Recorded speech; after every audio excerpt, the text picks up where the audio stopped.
নিয়ন্ত্রণ হারিয়ে পরপর 16 জনকে ধাক্কা। জয়পুরের জার্নালিস্ট কলোনিতে অডের ধাক্কায় মৃত্যু হয়েছে একজনের, আহত 15। হাসপাতালে 12 জনের চিকিৎসা চলছে। প্রাথমিক চিকিৎসার পর ছেড়ে দেওয়া হয় 3 জনকে। গাড়িটির 4 সওয়ারির মধ্যে একজনকে গ্রেফতার করেছে পুলিশ। চালক সহ বাকি 3 জন পলাতক।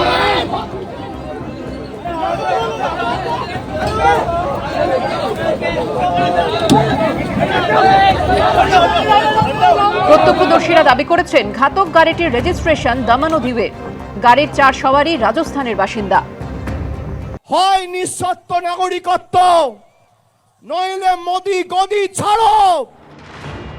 বিধানসভা ভোটের আগে এসআইআর নিয়ে মতুয়াদের একাংশের মধ্যে উদ্বেগ, অস্বস্তিতে বিজেপি। এই আবহে ঠাকুরনগরের মতুয়া ঠাকুর বাড়িতে গেলেন অভিষেক বন্দ্যোপাধ্যায়। মতুয়াদের নাগরিকত্ব ইস্যু উস্কে দিয়ে বিজেপির অস্বস্তি বাড়ানোর চেষ্টা করলেন। বিজেপি 11 বছর ক্ষমতায়, এই দেবো তাই দেবো বলেছিল না নিঃশর্ত নাগরিকত্বের কথা। আজকে আওয়াজ তুলতে হবে, হয় নিঃশর্ত নাগরিকত্ব, নইলে মোদি গদি ছাড়ো। হয় নিঃশর্ত নাগরিকত্ব, নইলে মোদি গদি ছাড়ো। হয় নিঃশর্ত নাগরিকত্ব, নইলে অমিত শাহ গদি ছাড়ো। হয় নিঃশর্ত নাগরিকত্ব, নইলে শান্তনু ঠাকুর দূর হাটো। মতুয়া ঠিকে নিয়ে বসে আছে এরা বিভ্রান্ত করছে মতুয়াদের উল্টে। নিঃশর্ত নাগরিকত্ব কাকে বলে আর শর্ত নাগরিকত্ব কাকে বলে সেটা আগে এই যে কটা অশিক্ষিত আছে সেই অশিক্ষিতগুলোর কথা জিজ্ঞেস করে আসুন যান। মতুয়া অধ্যুষিত তাহেরপুরে দাঁড়িয়েই আবার কমিশন ও এজেন্সিকে এক বন্ধনীতে এনে সরাসরি বিজেপিকে আক্রমণ শানান অভিষেক বন্দ্যোপাধ্যায়। ভাবছে একদিকে ইসি কে লাগিয়ে, ইলেকশন কমিশনকে লাগিয়ে মানুষের ভোটাধিকার কেড়ে নেব, আর আরেকদিকে ইডি কে লাগিয়ে বিরোধী দলের কণ্ঠরোধ করব।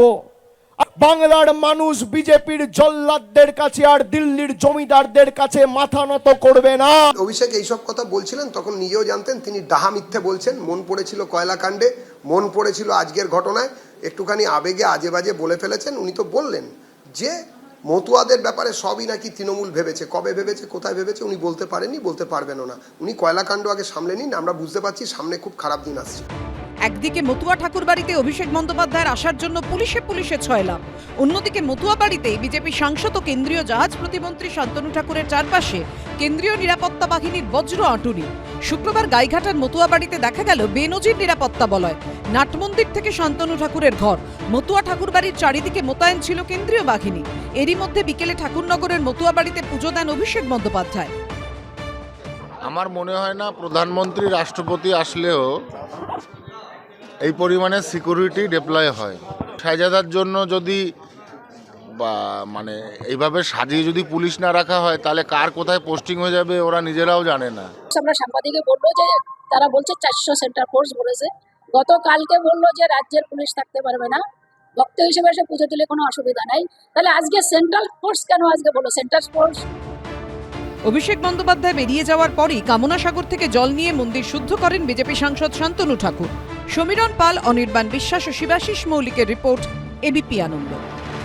এবিপি আনন্দ, এগিয়ে থাকে, এগিয়ে রাখে।